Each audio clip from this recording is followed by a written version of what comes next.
Salve irmãos, com a paz do Senhor. Estou aqui para trazer uma mensagem da parte de Deus para o seu coração. Estava meditando estes dias, vários dias, que esse texto já está no meu coração e não poderia ficar calado diante da palavra do Senhor, porque a Bíblia diz que estamos nos últimos tempos. E o intuito dessa mensagem ali é me fortificar e lhe fortificar em Cristo, no bom pastor chamado Jesus Cristo, que rege o universo, que cuida, que zela. Eu não sei o que você está passando neste momento de dificuldade, que o mundo todo está sendo pressionado pela vontade de Deus. Por que o Senhor diz isso, irmão Elton?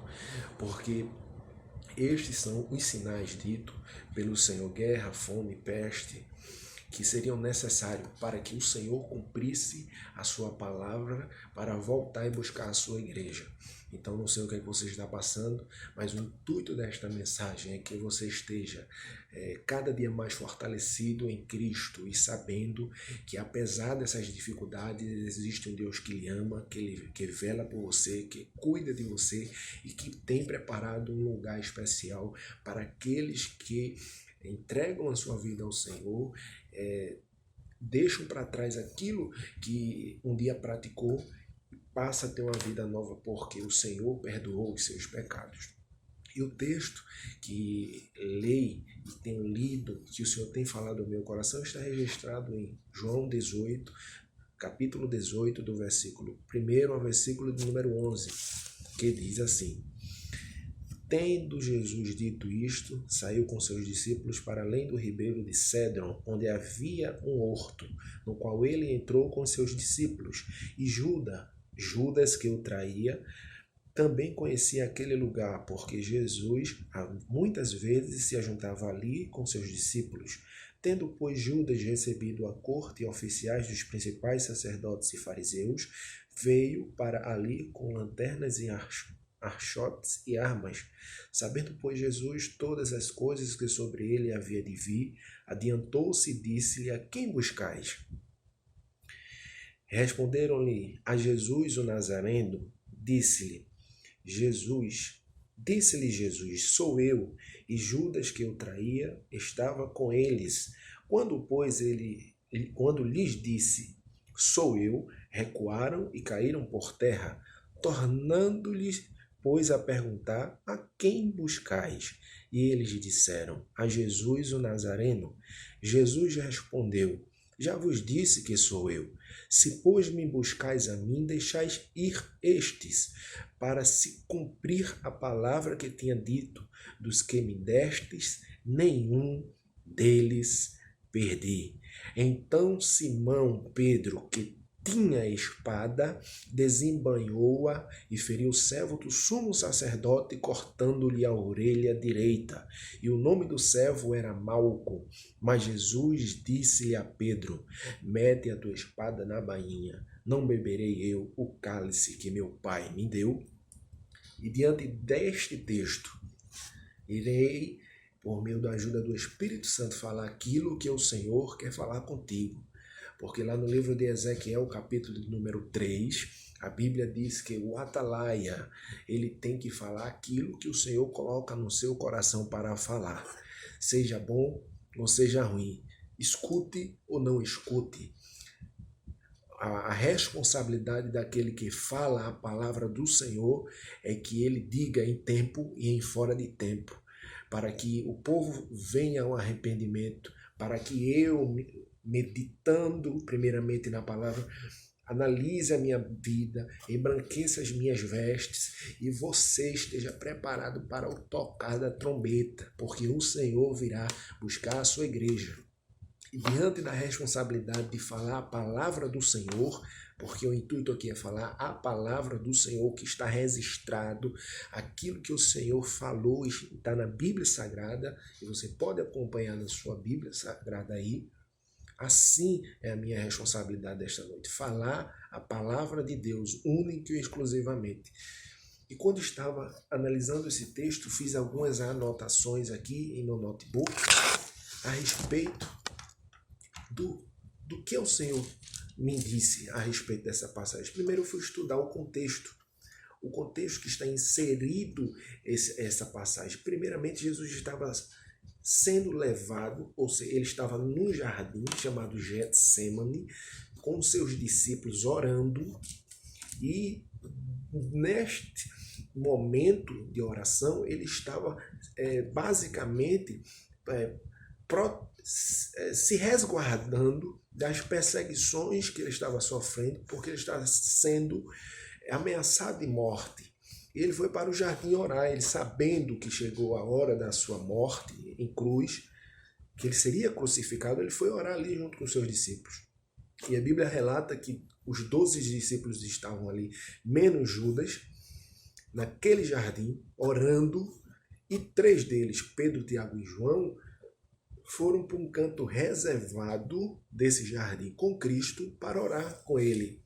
E a Bíblia relata que o Senhor, em partes da noite, já madrugada, percebeu que alguns deles estavam dormindo, alguns deles estavam cochilando, e o Senhor, ele acordou e disse: vocês não podem orar comigo pelo menos 1 hora?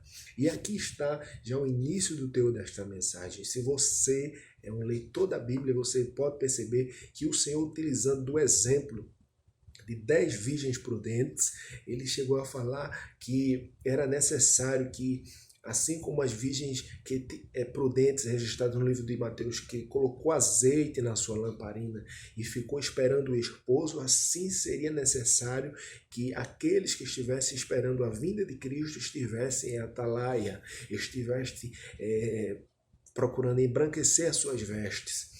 E você, quando analisa esse texto, você pode perceber já aqui que este não era um texto histórico, não era um texto registrando um fato, era um texto mostrando os sinais da vinda de Cristo, que seria assim enquanto eu e você estivesse vivendo aqui na terra.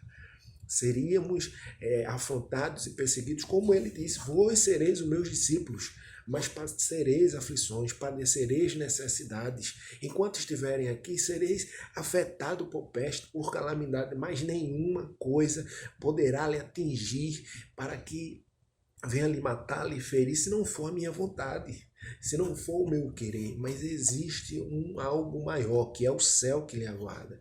E esta situação que Jesus viveu, não foi algo isolado, mas acontece todos os dias, com todos os cristãos, seja você quem for, e é preciso você olhar para o exemplo de Cristo nesta passagem para você entender o motivo de você procurar se santificar. Até o toque da trombeta. Quando a gente vai analisar aqui, Jesus diz: vocês não podem ficar sem a oração, por exemplo, que ele, certa vez no livro de Mateus, de Marcos e de Lucas, e até no livro de João, que registra essa passagem, ele chega a dizer assim: vigiai e orai, porque vocês não sabeis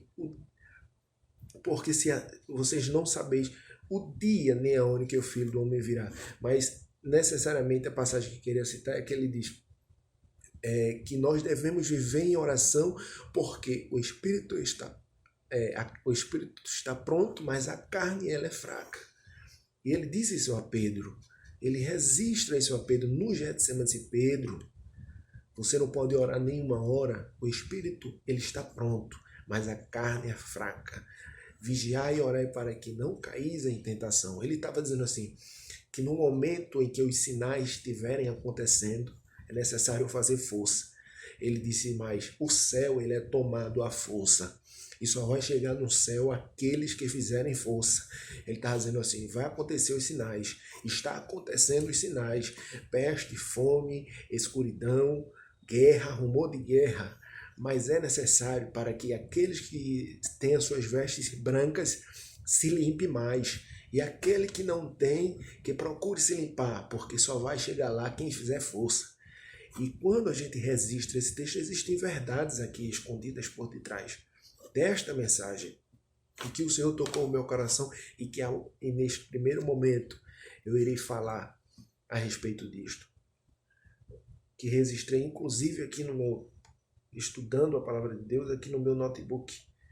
E o interessante desta primeira parte, querer falar da parte de Deus para você, é justamente entender as misericórdias do Senhor. Talvez você não esteja entendendo o motivo de tanta fome, de tanta peste. É a misericórdia do Senhor sendo aplicada. Eu quero que você analise sobre um contexto que talvez você não tenha observado. O contexto do amor que Deus tem pelos seus filhos. Se você prestou atenção na mensagem, o Senhor repreendeu a Pedro. E a primeiramente que nós vamos falar é sobre esta misericórdia.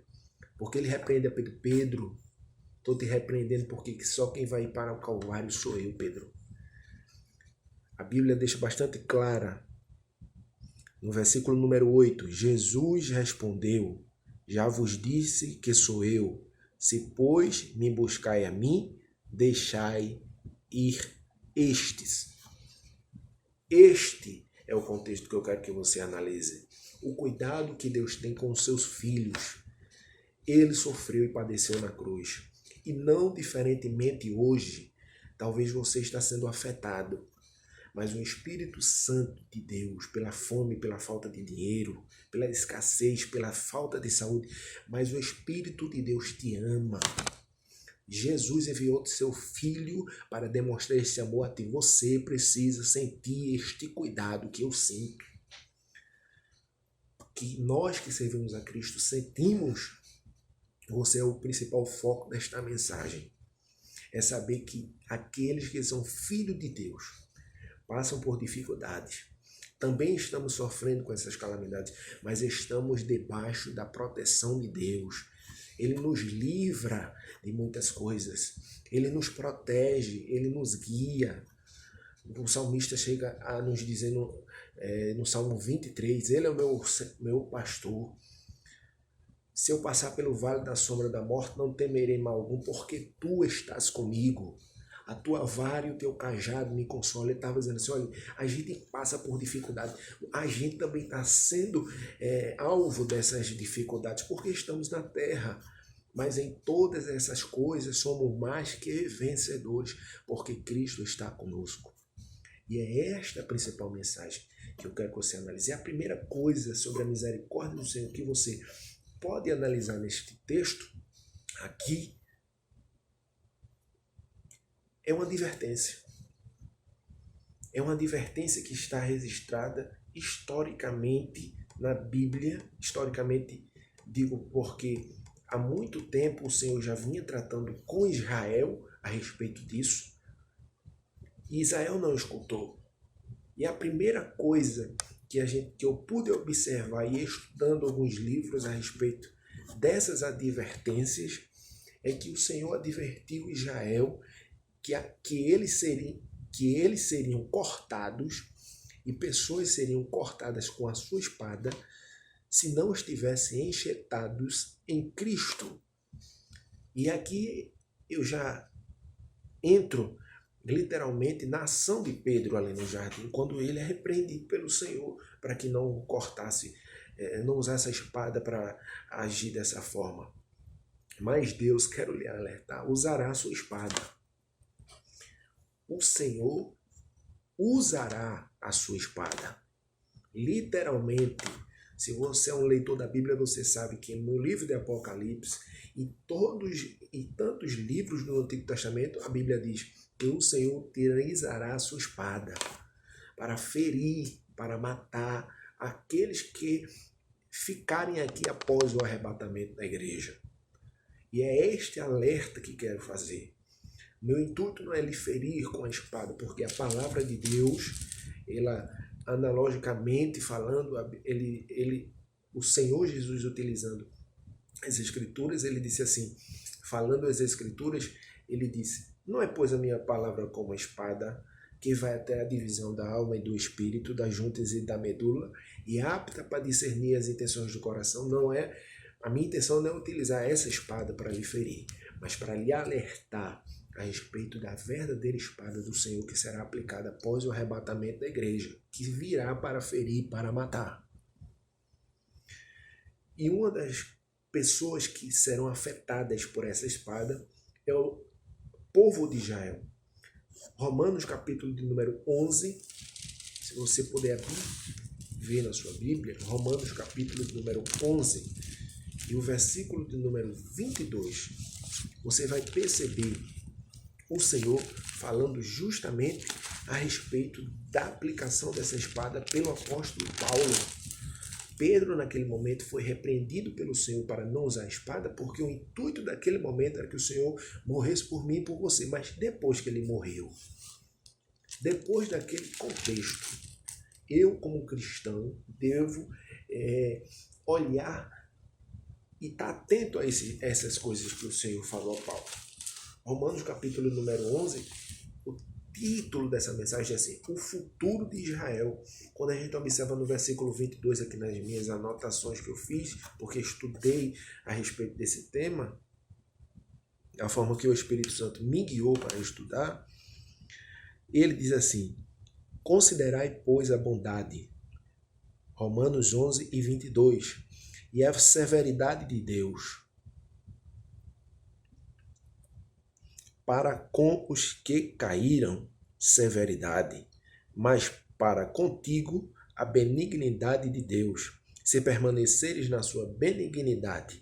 De outra maneira também tu serás cortado. Por mais que o Senhor, ele alertou a Pedro naquele momento, para ele não cortar a orelha do soldado, o Senhor estava dizendo assim: porém, eu cortarei. Eu cortarei. Se você está fazendo a vontade do Senhor, se você aceitou Jesus como o único e suficiente Salvador, se você procura se santificar e fazer a vontade de Deus aqui na terra, se santificando, por mais falha que você tenha, por mais dificuldade que você encontre em ser fiel, não se preocupe, porque a Bíblia diz aqui, através da sua palavra, que você não será cortado. Mas se você ainda não é cristão, se ainda você não serve a Cristo, a Bíblia está dizendo, para aqueles que não estiverem fazendo a vontade de Deus, não tiver Jesus como único e suficiente Salvador, será cortado com a sua espada, como aqui nós podemos analisar. A segunda coisa que a gente pode observar e que eu posso utilizar aqui dentro das anotações que fiz, pesquisando, a Bíblia está repleta deste julgamento que o Senhor fará. O que dizer em 2 Coríntios, capítulo 5 e versículo de número 10, quando a Bíblia diz assim: pois todos nós devemos comparecer perante o tribunal de Cristo, para que cada um receba de acordo com as obras praticadas por meio do corpo, sejam boas, quer sejam más. Vamos mais para frente. Apocalipse capítulo de número 20, versículos de número 13 ao versículo de número 15. O mar entregou os mortos que nele havia, e a morte e o Hades entregaram os mortos que nele havia, e cada um foi julgado de acordo com o que tinha feito. Então a morte e o Hades foram lançados no lago de fogo. O lago de fogo é a segunda morte. Se o nome de alguém não foi encontrado no livro da vida, este foi lançado no lago de fogo. E é justamente isso que o Senhor traz na sua mensagem. É justamente isso que ele quer tratar quando ele fala a respeito daqueles que serão cortados com a sua espada. O que dizer de João, capítulo número 15, versículo 6? Se alguém não estiver em mim, será lançado fora, como a vara, e secará, e os colhem e lançam no fogo e ardem. O Senhor está dizendo assim, aqueles que estão em Cristo, aqueles que estão firmados em Cristo, terão saída como Pedro teve, como os discípulos teve, que o Senhor teve que intervir para dizer assim, não faça nada com este. Se você quer entender o teu dessa mensagem, é justamente este.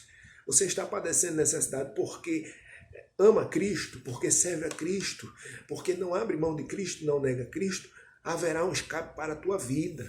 Há um escape para a minha vida. Esse aperto é apenas para anunciar a volta de Cristo.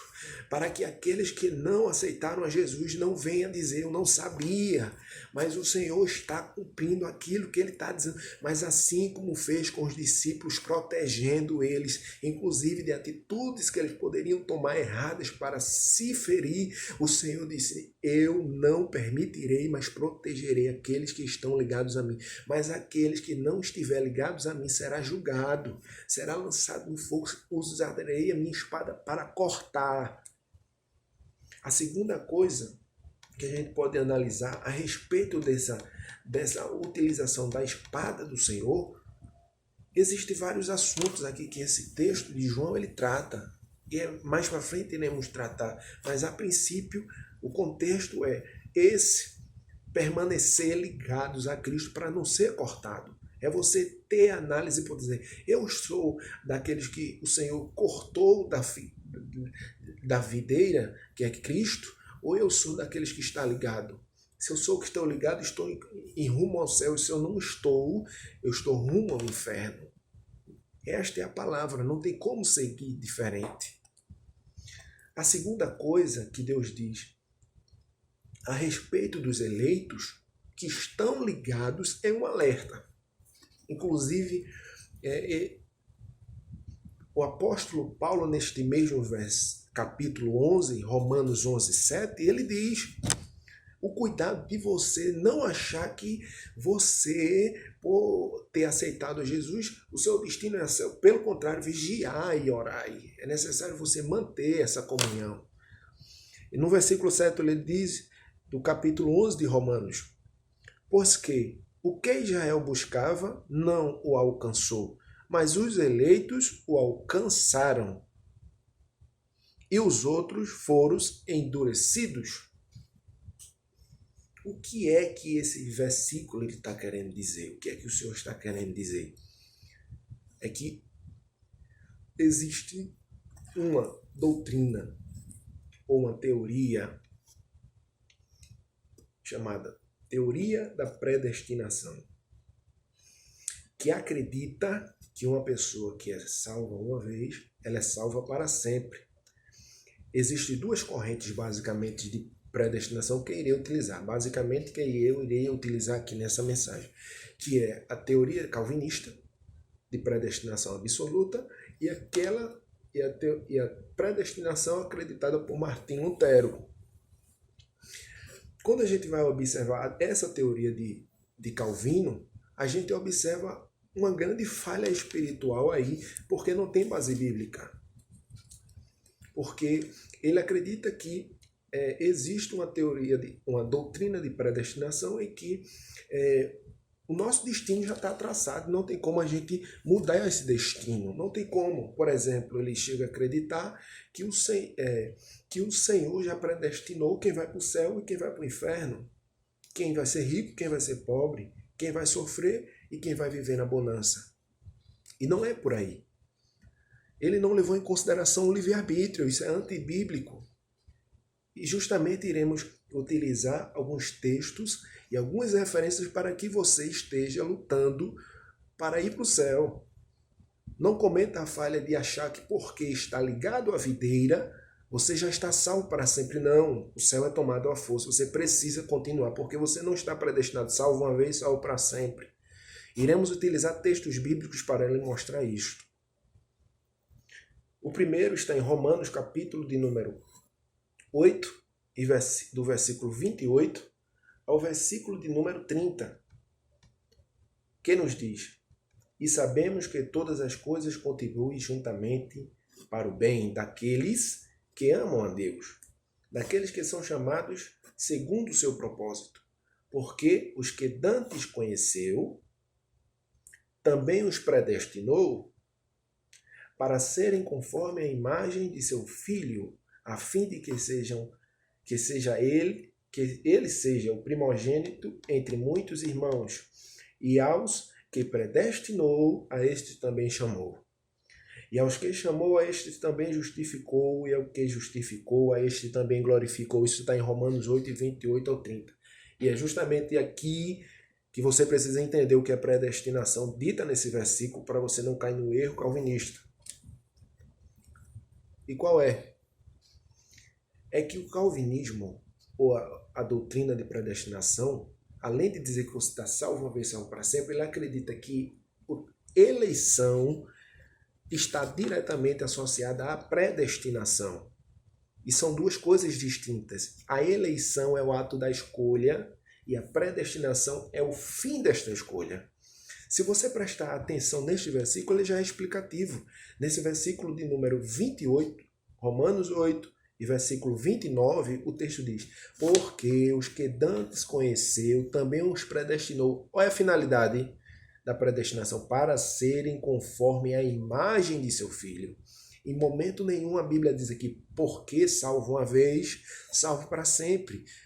Pelo contrário, o que ele fala aqui é um alerta. Ele aponta para um alerta dizendo assim, predestinou para você seguir o exemplo de Cristo. Ele lhe deu um modelo, um padrão para seguir. Ele disse, eu sou o caminho que leva ao céu. E não existe outro. Então, se você aceitou Jesus como único suficiente Salvador, você é eleito. Se você segue a Jesus e os seus passos e procura se santificar, você é predestinado a ir para o céu, porque o modelo para chegar no céu é Cristo.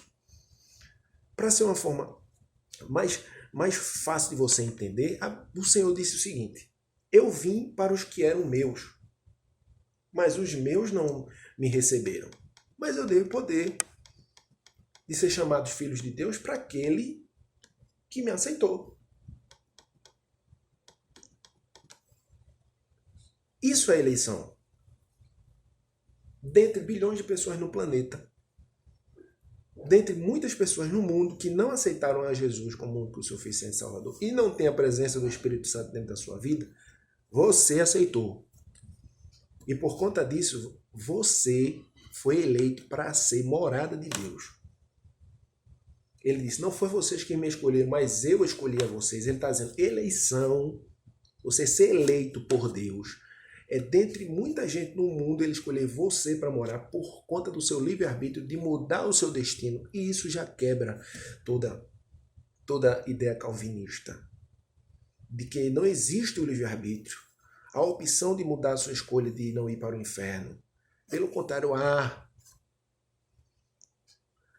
pela graça sois salvos. Ele dá o livre-arbítrio para você escolher ir para o céu, mudar o seu destino e ser escolhido para Jesus morar dentro de você, ser um eleito. Dentre muitas pessoas, ser eleito casa de Deus, templo de Deus. E depois ser predestinado a seguir os ensinamentos de Cristo. Você sabe por que foi que Pedro ele foi reconhecido quando ele foi? Eu acredito que você sabe. Quando ele foi reconhecido que negou a Jesus, quando o galo cantou, alguns evangelhos dizem que é 3 vezes, outros dizem que foram 2 vezes que o galo cantou, mas quando ele negou a Cristo, você sabe por que foi? Os evangelhos, alguns registram da seguinte expressão, dizendo assim, tu és Galileu. E existe um dos evangelhos que diz assim, tu fala igual a ele. O que ele está dizendo ali naquele texto é que a predestinação é de ser reconhecido como alguém que imita Cristo. E por conta disso padeceriam perseguições, seriam levados diante de tribunais, seriam levados diante de escarnecedores que blasfemariam o nome do Senhor por conta da tua fé, da mesma maneira que Jesus passou. Porém, em todas estas coisas, o Senhor nos daria o Espírito Santo para, ao abrir a nossa boca, saber o que dizer diante dessas acusações. Então, diante dessas dificuldades, há uma resposta dentro de ti, que é o Espírito Santo que irá responder por ti e falar por ti neste momento de calamidade. Muitas das vezes, a gente está passando por esse momento de dificuldade e é normal você se sentir ansioso. É normal você se sentir sozinho e perguntando a respeito do seu futuro. Talvez você esteja até se perguntando, mas não tem mais saída para mim. Não tem mais jeito. Fiz muita coisa errada. O meu destino é o inferno, mas por meio da sua palavra, o Senhor destrói essa arma de Satanás para te dizer que o teu destino já está traçado. E não está traçado porque nenhuma condenação há para os que estão em Cristo Jesus, nosso Senhor. O Senhor te limpa, o Senhor te restaura. A Bíblia diz assim, o teu pecado pode ser mais escuro que a escarlata, mas eu faço mais limpo e mais branco que a pura lã. Então não existe um destino traçado para você. Existe se você quiser. É a sua escolha, é o seu desejo. Mas não existe um padrão estabelecido para você. Que você, o seu destino já está. Mas você pode mudar isso. Eu posso mudar isso. Todo dia eu procuro mudar isso. Quando renuncio o mundo, renuncio o pecado, procuro agradar o Senhor, procuro consertar, me aprumar diante dessas dificuldades, orar, ler a palavra, jejuar, fazer aquilo que agrada ao Senhor para que a carne seja crucificada, mas que o Espírito Santo fale dentro da gente. 1 Coríntios, o apóstolo Paulo diz assim, meu filho, o Espírito, as coisas do Espírito a carne não vai entender, porque ao mundo parece loucura, mas aqueles que procuram fazer a vontade de Deus, aqueles que procuram se santificar, o Senhor revela segredos na sua palavra, segredos para viver uma vida feliz. E quando a gente vai observar, para não fugir muito justamente destas misericórdias e deste corte que a primeiro momento o Senhor, que estamos falando, o Senhor irá aplicar, se você quiser verificar o texto que falei a respeito de que o Senhor quer morar dentro de você, está em Mateus capítulo 12, versículo 43 ao 45. Ele fala justamente a respeito de que nós somos eleitos para que Jesus more na gente. Outro texto bastante conhecido que aponta para essa predestinação de ser a imagem de Cristo, além de estar em Romanos capítulo 8 e 29, quando ele diz para serem conforme a imagem de Cristo, o texto, se você quiser observar, que Pedro é denunciado pela forma de falar, está em Mateus capítulo 26, versículo 73. No final, ele diz assim, o seu modo de falar o denuncia, reafirmando que a eleição é Jesus morar na gente e fazer a faxina, se você for observar em Mateus, que eu acabei de citar, e a predestinação é para que eu viva como Cristo viveu, para poder chegar no céu. Ele é o padrão. Por um entrou o pecado e por um entrou a salvação, que é Jesus Cristo. Adão trouxe a desobediência, o pecado e a morte, e por Cristo ele trouxe a redenção. Se eu quero chegar no céu, é por meio de Cristo. Isso é um padrão estabelecido, isso é predestinação. Mas essa predestinação requer o meu esforço para chegar no céu. Não é uma vez que eu aceitei a Jesus, eu já estou salvo para sempre. Não. Eu aceitei a Jesus, procuro seguir os seus padrões para chegar no céu. E por conta disso, eu sou predestinado a chegar no céu. Por conta do sacrifício de Cristo, pelo esforço de agradar a Deus. Isso é predestinação dito por Cristo. Outra coisa bastante interessante, Romanos capítulo 8, versículo 1, nenhuma condenação há para os que estão em Cristo Jesus. Romanos capítulo número 8, do versículo 15 ao 16, a Bíblia diz assim, porque o Espírito que vocês receberam de Deus não torna vocês escravos e não faz com que tenham medo, pelo contrário, o Espírito torna vocês filhos de Deus. E pelo poder do Espírito dizemos com fervor a Deus, Pai, meu Pai. O Espírito de Deus se une com o nosso Espírito para afirmar que somos filhos de Deus. Você já percebe aqui a eleição. Deus dizendo assim, meu querido, quando você aceita Jesus como seu único e suficiente Salvador, se com tua boca confessares e em teu coração creres que Jesus ressuscitou do morto, é isso aqui que acontece. Vocês serão considerados como filhos de Deus, não como escravos. Eleição. Da mesma forma, aí vamos para o versículo 26 e 27 do capítulo 8 de Romanos. Da mesma forma, o Espírito nos ajuda em nossas fraquezas, pois não sabemos como orar, mas o próprio Espírito intercede por nós com gemidos inexprimíveis. E aquele que sonda os corações conhece a intenção do Espírito, porque o Espírito intercede pelos santos de acordo com a vontade de Deus. Ele está dizendo assim, meu filho, você é eleito, porque ele mora em você e ele lhe considera como filho de Deus porque você aceitou o seu sacrifício.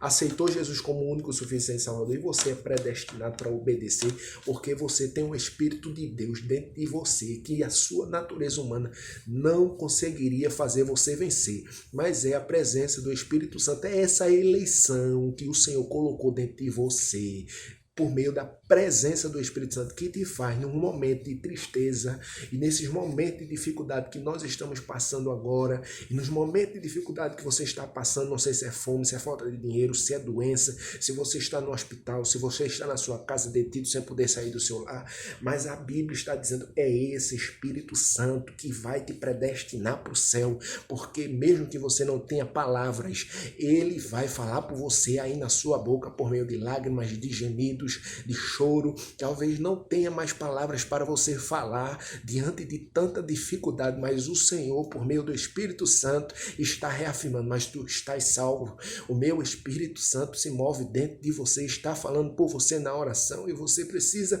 estar alegre, feliz porque você está salvo e ao toque da trombeta você irá subir. Mesmo no momento de dificuldade, o Espírito Santo está falando por ti pelas tuas lágrimas, está falando através das tuas balbuciadas, dos teus lábios, e Ele está levando para Deus os teus gemidos. Esta é a maior recompensa. O Senhor disse assim, não se glorie porque fazem muitos milagres, mas porque o teu nome está escrito no livro da vida. E esses são os dois sinais. Paulo adverte assim, quem tem o Espírito de Deus não tem medo. E o medo que ele está falando aqui é o medo de ir para o inferno. É isso que fala de predestinação. É a certeza de que as atitudes que eu estou tomando estão firmadas em Cristo. Porque ele é o único caminho que me leva ao céu. Paulo, quando diz olhar para Cristo, o autor e consumador da fé, ele está dizendo assim, eu estou reforçando a você se firmar nas ações de Cristo, para você ter a convicção que se você morrer agora, você vai para o céu. Porque só entra lá pessoa que imita Cristo. Não é imitar outra pessoa, é imitar Cristo, literalmente. Se eu imito Cristo e você está imitando as minhas atitudes, então, na verdade, você não está me imitando, você está imitando a Cristo. Eu não sou um exemplo maior para você utilizar, mas eu utilizo o apóstolo Paulo. O apóstolo Paulo diz assim, sede meus imitadores como eu sou de Cristo. Literalmente, ele estava dizendo assim, olhe, você não está me imitando. E eu não quero que você me imite. Eu falo agora como Elton. Mas imite a Cristo. Na verdade, Paulo está dizendo assim, vocês estão me imitando? Não, vocês estão imitando a Cristo, porque eu imito Ele. Ele estava falando ali numa posição de liderança que Paulo exercia. E é por isso que eu não recomendo que você me imite. Existem pessoas que são constituídas por Deus, seu pastor, sua dirigente, para que eu seja a sua referência. Mas, como cristão, sim, eu devo ser uma referência como sal e luz da terra. Esta é a referência que você deve ter. E é esta que eu quero que você entenda. Como referência de cristão, sal e luz da terra, eu devo ter uma referência. Eu devo ser identificado como um cristão. Eu devo agir como um cristão.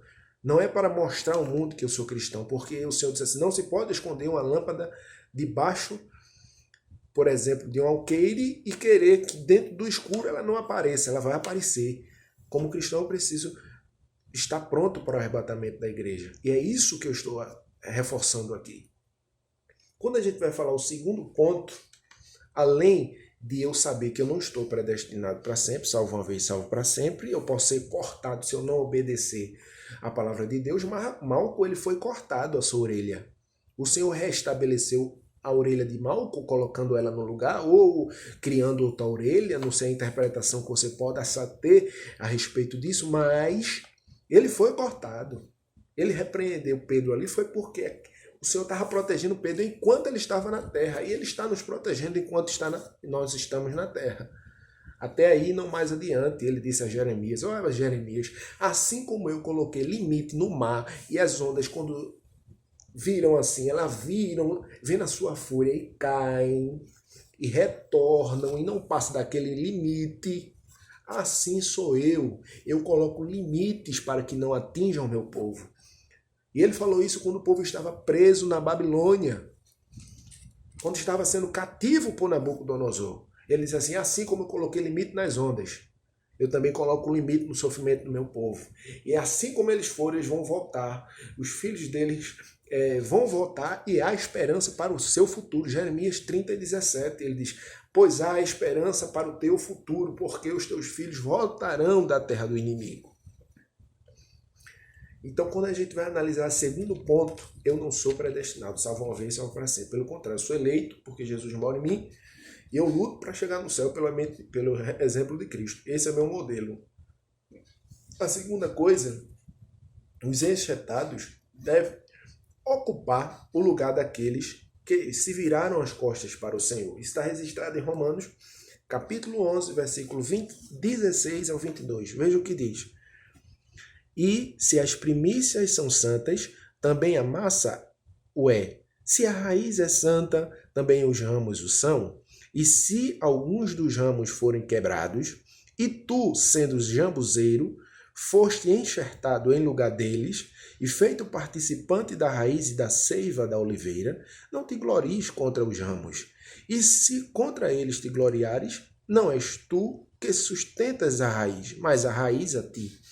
Dirás, pois, os ramos foram quebrados para que eu fosse enxertado. Está bem, pela sua incredulidade foram quebrados, e tu estás em pé pela fé. Então, não te ensoberbeças, mas teme, porque se Deus poupou os ramos naturais, teme que te não poupe a ti também.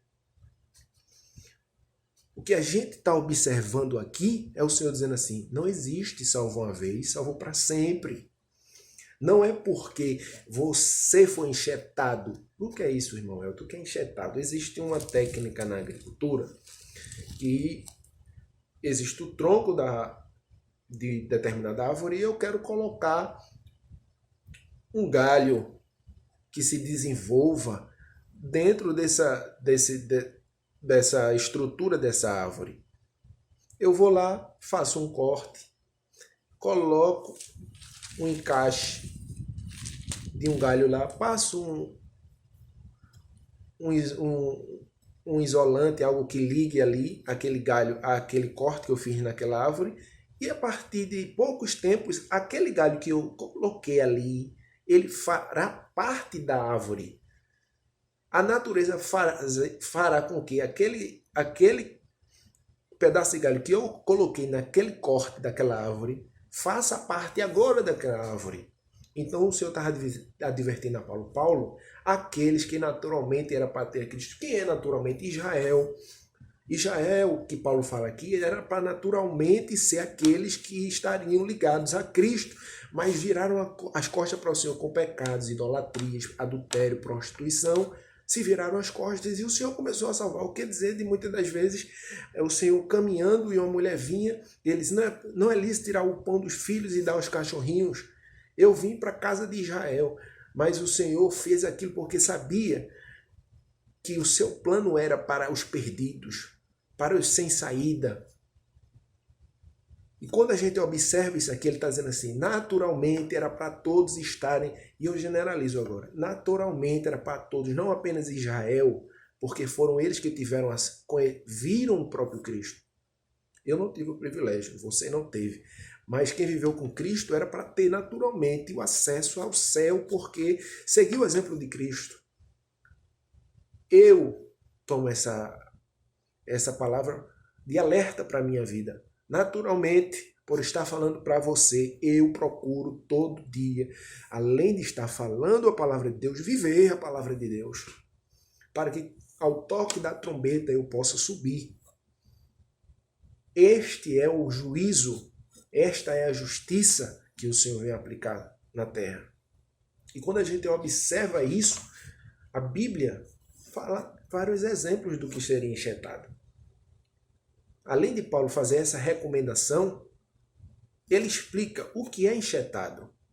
Vou lhes dizer, a Bíblia diz que são aqueles que, pelo grande e infinito amor de Deus, fazem parte da família de Cristo, porque seus pecados foram perdoados e sua vida restaurada para obedecer os mandamentos de Deus. Como está registrado em Mateus 12, 46 ao 50, Mateus 10, do 32 ao 42, João capítulo 15, do 1 ao 10 e Romanos 8, 14. Iremos ler alguns versículos. Por exemplo, em Mateus capítulo de número 12, se você ler do 46 ao 50, você irá ver o contexto. Mas destaco esse versículo de número 45, 49 e o 50 do capítulo 12 de Mateus. E estendendo a sua mão para os seus discípulos, disse: Eis aqui a minha mãe e os meus irmãos. Porque qualquer que fizer a vontade de meu Pai, que está nos céus, este é meu irmão, irmã e mãe. O Senhor afirmando, dizendo assim: os enxertados é parte da minha família porque faz a minha vontade. Mais para frente, a gente vai observar o Senhor falando a aplicação dessa espada. Se eu faço parte da família de Cristo, é porque Ele me adotou como filho. Estou no caminho que vai para o céu. E a aplicação dessa espada não me ferirá, porque seria arrebatado com a igreja. Porém, a aplicação da espada para os desobedientes, que não fazem parte da família de Cristo e que estarão sendo castigados, o Senhor já falou no livro de Mateus capítulo 10, versículo 34, quando ele disse assim: não cuideis que vim trazer a paz à terra. Não vim trazer a paz, mas espada. Por mais que ele repreendeu a Pedro lá, depois que ele arrebatar a sua igreja, ele não veio trazer paz à terra, mas é a espada. E esse é o intuito dessa mensagem. Também, primeiramente, iremos falar sobre o amor de Deus para com as suas ovelhas enquanto nós estivermos aqui na terra. E em seguida, ao arrebatamento da sua igreja, ele irá aplicar a sua espada. Agora nós estamos vivendo o amor de Deus para com as suas ovelhas. Como um bom pastor, ele deu a vida pelas suas ovelhas e ele não vai permitir que sejamos padecer necessidade além daquilo que ele determinou, porque ele dará o escape. Mas ele aplicará a sua espada após o arrebatamento da sua igreja. E que você seja tocado por Deus por essa mensagem, para aceitar a Cristo como o único suficiente Salvador e poder ser arrebatado e não participar do sofrimento que o Senhor fará após arrebatar a sua igreja. Basicamente, o Senhor ele falou exatamente o seguinte: eu irei aplicar a espada no mundo.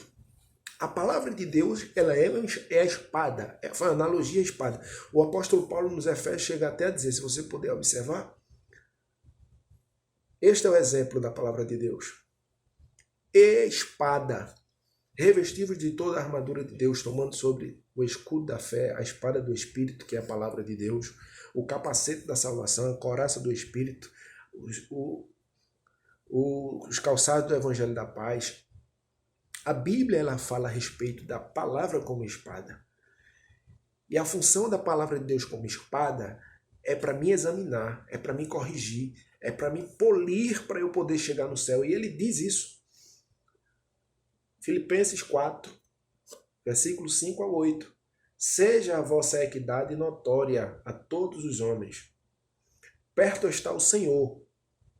Não estejais inquietos por coisa alguma, antes as vossas petições sejam em tudo conhecidas diante de Deus, pela oração e súplica com ações de graça. E a paz de Deus, que excede todo entendimento, guardará os vossos corações e os vossos pensamentos em Cristo Jesus. Quanto ao mais, irmãos, tudo que é verdadeiro, tudo que é honesto, tudo que é justo, tudo que é puro, tudo que é amável, tudo que é de boa fama, se há alguma virtude, se há algum louvor, nisto pensai. Ele estava falando, leia a Bíblia, ore, porque aqui está os registros dos pensamentos de Deus, e tudo que é justo, que é honesto, que é perfeito, está registrado aqui. Se você está inquieto, o melhor exercício é a oração. O melhor caminho para vencer este momento de dificuldade é a oração, a leitura, o louvor, porque estarás conectado diretamente com Cristo. Eu falo com experiência própria. Esta é a aplicação da espada que o Senhor aplica a nós. Este é o amor que o Senhor aplica a nós por meio da sua palavra, que é a nossa espada. Ele dá essa saída e essa referência. Essa é a autoajuda que você precisa. Essa espada que a palavra de Deus passa fazendo isso, trazendo essas mensagens de edificação, de repreensão.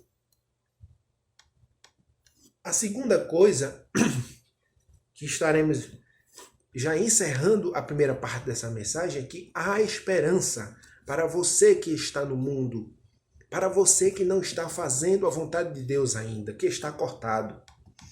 O motivo principal para Deus usar sua espada contra Israel era a sua presunção. Ou eu posso utilizar, é você acreditar que existe a doutrina do salvo uma vez, salvo para sempre. Achar que uma vez salvo é salvo para sempre. Israel, naquele período, cometeu pecados de idolatria e de adultério. Ezequiel, capítulo de número 33, versículos 24 ao 29, fala a respeito disso. Eu destaco o versículo de número 24. Filho do homem, o povo que vive naquelas ruínas em Israel está dizendo: Abraão era apenas um único homem e contudo possuía a terra, mas nós somos muitos, com certeza receberemos a terra como propriedade. Ele está dizendo assim, ninguém toma nosso lugar na terra prometida. E eu falo ali, no contexto histórico, de Israel chegar literalmente na terra que o Senhor prometeu. E nós, da mesma maneira, como Israel, não devemos ter esse pensamento. Não devemos agir desta maneira, como Paulo recomenda. Você que foi cortado, que foi conectado com um jambuzeiro, era um jambuzeiro velho, e foi conectado na vida verdadeira, procure fazer a vontade de Deus. Não cometa o pecado de Israel, estejais vigiando e orando, porque o Senhor irá buscar a sua igreja. É preciso você estar fazendo força para fazer a vontade de Deus. A outra coisa que a gente pode observar neste olhar de que há esperança para o futuro, que há esperança para o seu futuro, que o Senhor recomenda para você que não tem Jesus como único e suficiente Salvador, é que a história de Israel na Bíblia, Deus alerta para a gente estar em comunhão. Você procure estar em comunhão. Lá em Mateus, capítulo número 11, e versículo de número 12, diz assim: Desde os dias de João Batista até agora, o reino de Deus é tomado à força, e os que usam de força se apoderarão dele. O que é isso? Basicamente, eu vou ler esse texto, essa reflexão que o Senhor colocou no meu coração, entendo da seguinte maneira: o pecado que tão de perto nos rodeia é como areia movediça ao nosso redor, a qual, para onde andarmos, nós vamos afundar. Porém, Deus, em meio a este cenário, será a pedra para nossos pés que estará por debaixo desta areia. Este é o segredo revelado neste mar de pecado. Jesus oculto em nós como alicerce da nossa estrutura. Quando o mundo olha para nós procurando a prática do pecado, estaremos em oração para ficarmos firmes, pois só assim não estaremos afundando, que é justamente o que provará nossa santidade, como mostra Jesus em Lucas 6, do 46 ao 48. Eu destaco o versículo 48 do capítulo 6 de Lucas. É como se fosse um homem que constrói a sua casa, cava fundo e firmando os alicerces sobre a rocha, sobrevindo grandes enchentes no rio, não abalou, e as águas não avançaram sobre aquela casa, mas a casa não se abalou, por ter sido solidificamente edificada. Basicamente, alguém pode olhar para a tua estrutura e a Bíblia diz assim, o Senhor não nos recompensa de acordo com a gente merece, porque Ele sabe da nossa estrutura e sabe que a gente é pó. Mas o que nos faz ficar em pé é o que Paulo registrou dizendo assim, nós temos um único fundamento e não se pode colocar outro fundamento além do que está posto, que é Jesus Cristo. Em meio ao pecado, a gente olha para a direita, olha para a esquerda, olha para frente, olha para trás. Para onde a gente olhar tem motivo para pecar. Mas o que nos faz a gente caminhar e continuar de pé é que por debaixo dos nossos pés existe a rocha chamada Cristo. O nosso caminho que nos leva ao céu, que nos faz andar em santidade para o tronco da trombeta. E outro detalhe que a gente pode observar a respeito de que há esperança para o teu futuro, porque você pode entrar em comunhão com Cristo, é que para não sucumbir na prática do pecado, o Senhor ele utiliza de um exemplo. E isso aqui, após você aceitar a Jesus, procurar fazer a vontade de Deus, esse exercício, como já li, que é a oração, onde você lança todas as suas ansiedades para o Senhor. E Ele conversa com você na oração, é que vai fazer você estar de pé. Marcos, capítulo 14, versículo 37 ao 38, no Getsêmani, o Senhor falou a Pedro dizendo assim, justamente nesta passagem, em outro evangelho, ele diz assim, e ele voltando encontrou dormindo e disse a Pedro, Simão, tu dormes? Não podes vigiar uma hora? Vigiai e orai, para que não entreis em tentação. O espírito, na verdade, está pronto, mas a carne é fraca. Eu uso a tradução da Bíblia King James. Ou seja, sermos semelhante ao Filho de Deus que venceu o pecado por meio da oração para não afundar pela prática do pecado, mas sendo aperfeiçoado para chegarmos no céu pelo exemplo do Cordeiro de Deus. Este é o caminho que você precisa tomar e há esperança para o teu futuro se você entrar por este caminho, aceitando Jesus como Salvador, procurando fazer a vontade de Deus. Porque Deus não muda de opinião e isso é muito importante. Deus não muda de opinião daqueles que escolheu, são as pessoas que decidem abandonar a fé e a salvação, como está registrado no livro de Romanos, capítulo 11, versículo 29. A Bíblia diz, porque os dons e a vocação de Deus são para o arrependimento. Porque assim como vós também antigamente fostes desobedientes a Deus, mas agora alcançaste misericórdia pela desobediência deles, assim também estes agora foram desobedientes para que eles alcançarem misericórdia pela misericórdia a vós demonstrada, porque Deus encerrou todos debaixo da desobediência para com todos usar de misericórdia. É o Senhor aplicando a sua misericórdia enquanto estamos aqui, dando a oportunidade do mundo se arrepender, de entregar a sua vida ao Senhor, enquanto Ele não arrebatar a sua igreja, porque Ele irá arrebatar a sua igreja, porque Ele irá vir buscar aqueles que Ele elegeu, aqueles que Ele vem buscar, aquele que Ele está preparando. E já finalizando essa primeira parte, surge a pergunta, por que o Senhor repreendeu a Pedro? A resposta já foi dada. Para que ele não cortasse a orelha enquanto ele estivesse na terra, para ele não ser punido pela própria ação que ele está tomando, mas que ele procurasse se santificar. E este é o maior objetivo de você estar ouvindo esta mensagem. É para que você se santifique por meio da palavra. É para que eu e você ore, jejum, cante, louvores ao Senhor, procure meditar na palavra de Deus para estar preparado para o seu arrebatamento. Este é o maior objetivo. Porque Deus ele cuida das suas ovelhas. E para encerrar essa primeira parte, traremos o tema principal que infelizmente o Senhor padeceu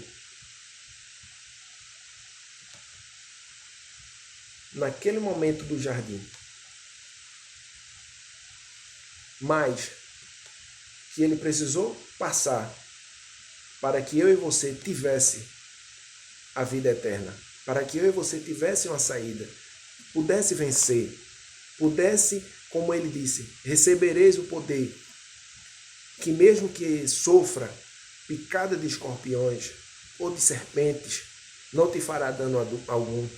Mesmo que, como Paulo, foste mordido por uma cobra, não te fará dano algum. Paulo registra que ele foi picado por uma serpente e ficaram esperando ele morrer, mas ele não morreu, porque o Senhor estava com ele. E assim é o que o Senhor fará conosco, cuidando de nós. E que a primeira parte desta mensagem seja justamente para que eu e você esteja preparado. Esteja se preparando, porque o Senhor está cuidando de nós. O Senhor está nos livrando e nos protegendo. E que Deus os abençoe.